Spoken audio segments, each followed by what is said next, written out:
In this video, let us look at a second quantity of interest that has to do with absorbing states.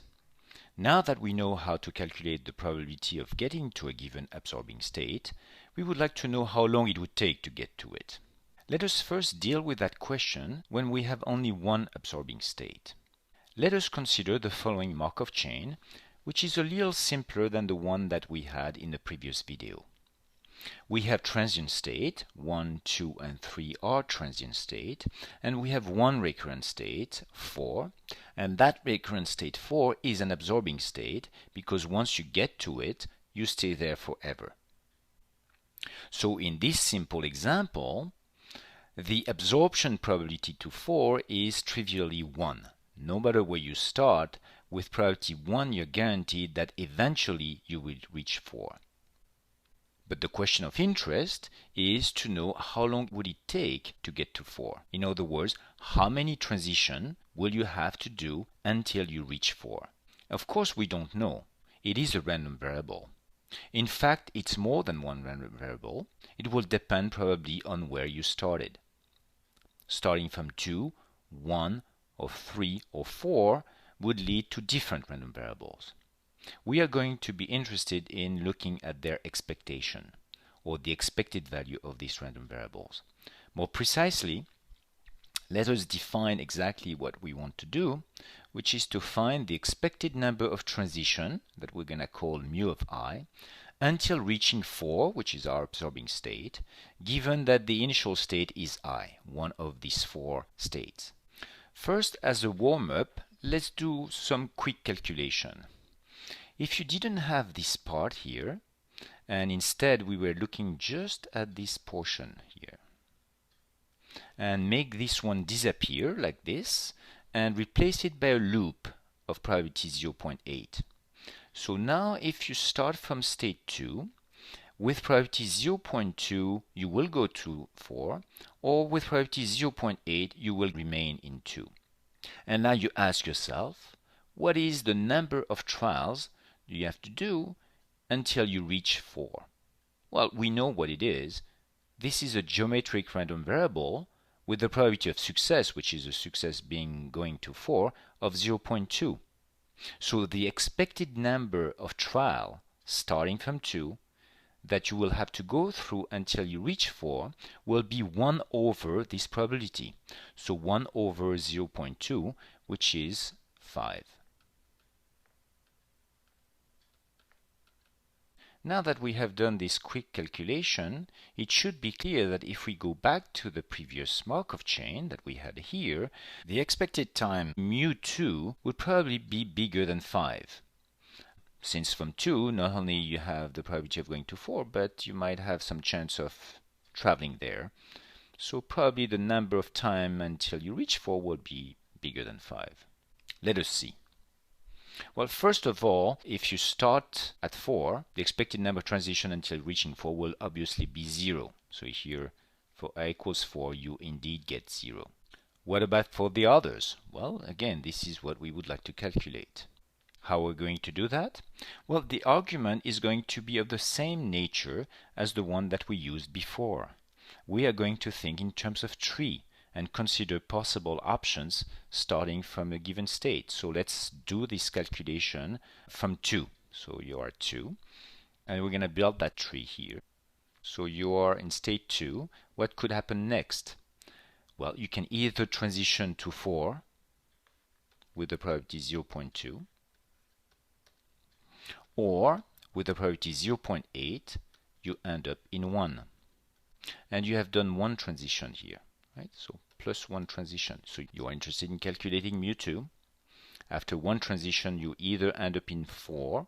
In that case, you stop, you're done, right? In other words, the resulting value here would be mu4, which we know is 0. Or you are in 1. And now, given that you are in 1, you want to find the expected number of transitions until reaching 4, which is exactly defined here. So here what you have is mu1. And now you can use the total expectation theorem to put all of these things together, which what it means is that mu2 will be 1. You have one transition. and then after you do that transition, with priority 0.2, you know that you're going to be in 4, and the expected value then will be mu4 plus 0.8, which is the priority that you end up in state 1, and condition on that, the remaining expected iterations until reaching 4 will be mu1. Now this one is of course 0, so what you end up is 1 plus 0.8 mu1. So you get a relation between mu2 and mu1. Now you can do the same thing if you start from 1 or start from 3. So let's do it again. From 1, so you're interested in 1. After one transition, so plus 1, what happened? Well, with the probability 0.6, you end up in 2. And with the probability 0.4, you end up in 3.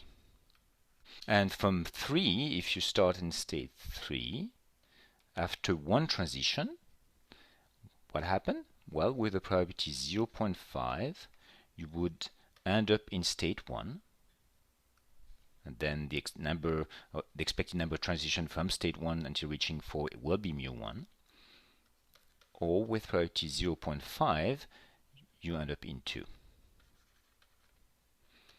So again here, if you look at these three here, this is a system of three equations, three linear equations with three unknown, and it has a unique solution. I will let you do the calculation. Let me give you the result. What you obtain is mu1 will be 110 over 8, and the reason I'm writing it this way is so that we can compare them.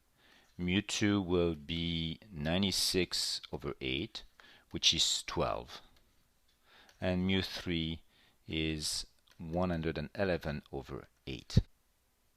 So here again a quick sanity check. The number that we get here, 12, is indeed bigger than the 5 that we have obtained when we restricted ourselves to this set. So we do have mu2 greater than 5.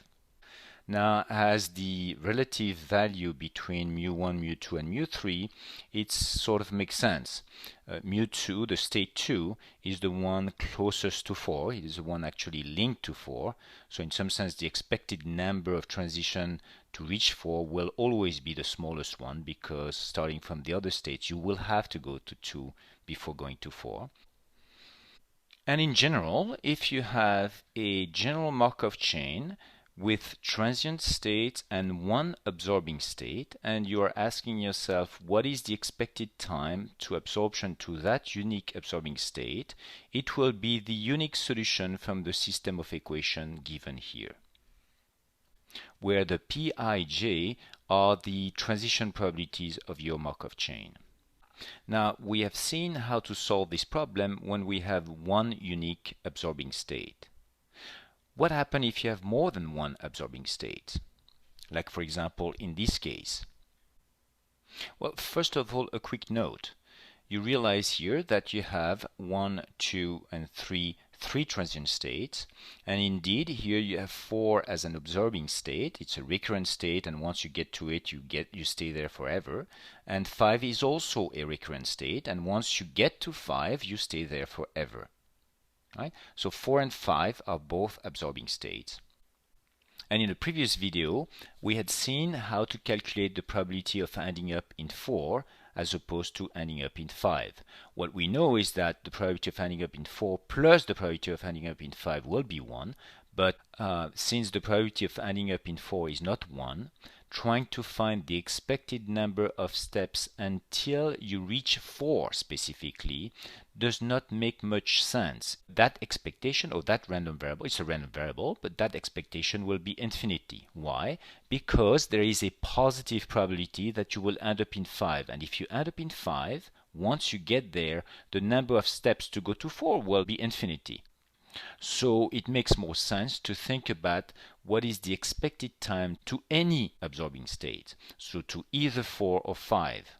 Now, if you are interested in that quantity, one trick in order to solve that problem using the technique that we have seen so far is to combine 4 and 5 into one mega state call it whatever, 6, right? And 6 is a combination of 4 and 5. It's a big absorbing state. And once you're in 6, you stay in 6. Right? And now you just have to define exactly what is the probability of transition from 1, 2, and 3 to that mega state. Well, here from 2, you had originally 2 arcs. You're going to combine these 2 into one arc, and you're going to sum this probability. So you had 0.3 and 0.2. You put on here 0.5. And on this arc, you had only one arc, so you maintain that arc. And you have that probability that you had, which was, I believe, 0.2. Now you go back, if you look at the situation now, it's very close to the one that we had here. Right? See, this 4 that you have here is this 6. Now, of course, you have another arc here like that, but that's fine. You can still add the arc here and put it as 0.2. And then you reduce this one to 0.3 to make it coherent here. But the idea on how to solve that is identical to this one. You would have to change a little bit of this, but this is the same technique. So in the end, we have seen a technique to find the expected time to absorptions whenever you have absorbing states in a given Markov chain.